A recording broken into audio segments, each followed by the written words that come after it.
The following message is by Pastor John Piper.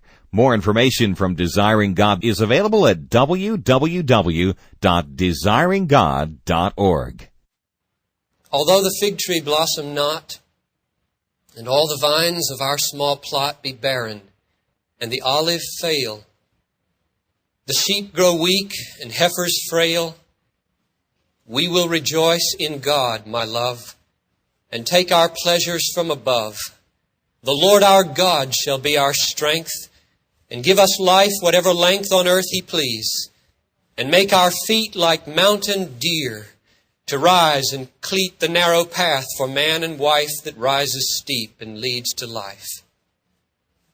It was a wedding pledge well made, a stone and covenant well laid, and set now 20 years ago, or 20 million. As you know, we weren't the first to love or choose each other's hand. It was not news in heaven, neither when we met nor when we wed. It had been set. From ancient times, things not yet done, our God ordains them, every one. That I should leave the dogwood trees of Carolina, you the breeze of Brightwood Hill, and Illinois should be the place a Southern boy and Georgia girl meet face to face. That I'd be reading Guilt and Grace in Fisher Hall one summer day and hear a Southern accent say, "They've locked up Williston and I can't get my things." Now we know why. That I, who never dated once, and feared that every girl's response would be dislike or worse, should one night after church rehearse inside my head a line or two, then muster up and say to you, "You ever been downtown to eat?"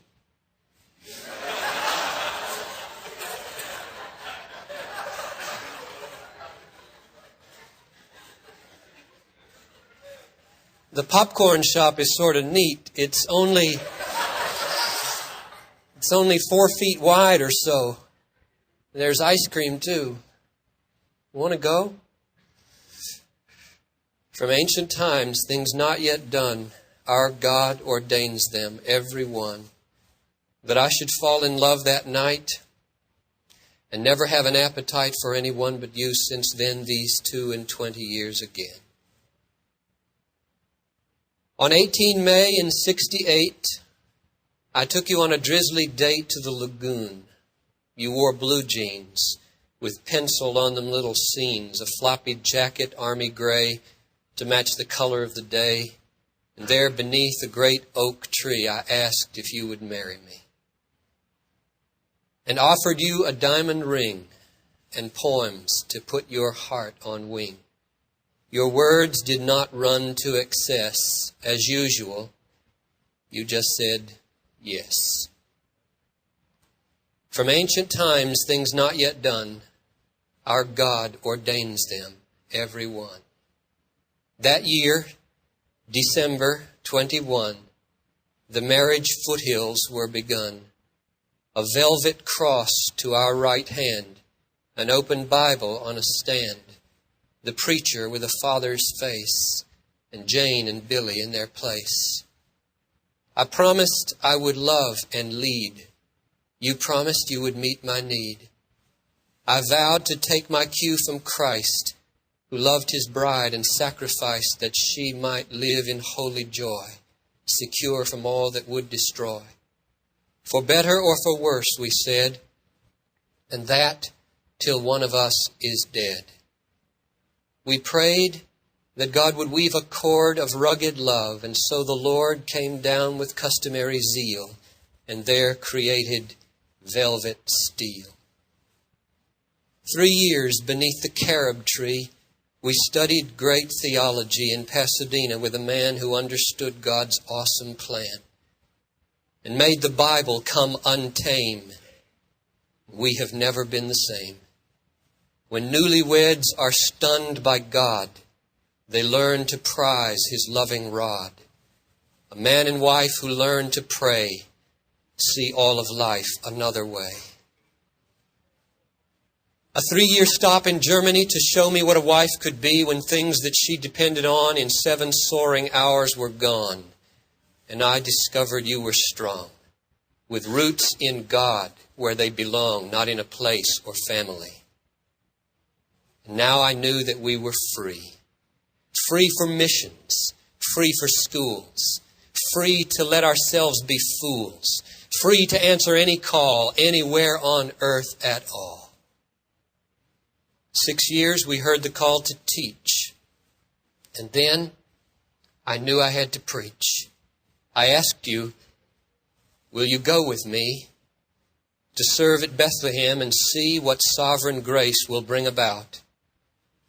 I never had a moment's doubt what you would say.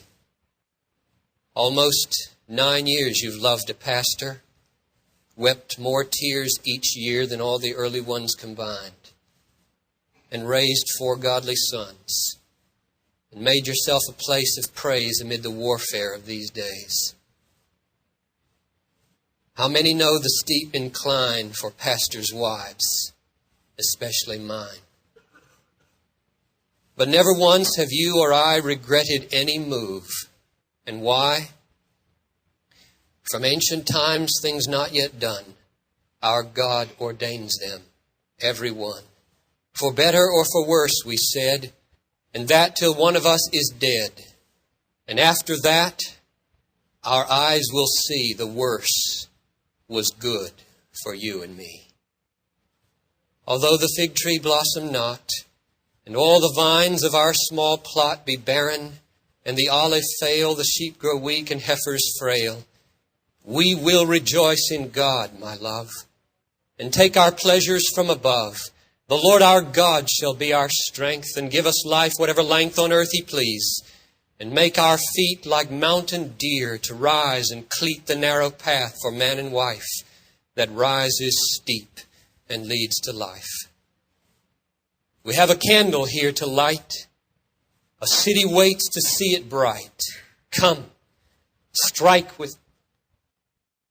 Thank you for listening to this message by John Piper, pastor for preaching at Bethlehem Baptist Church in Minneapolis, Minnesota. Feel free to make copies of this message to give to others, but please do not charge for those copies or alter the content in any way without permission. We invite you to visit Desiring God online at www.desiringgod.org.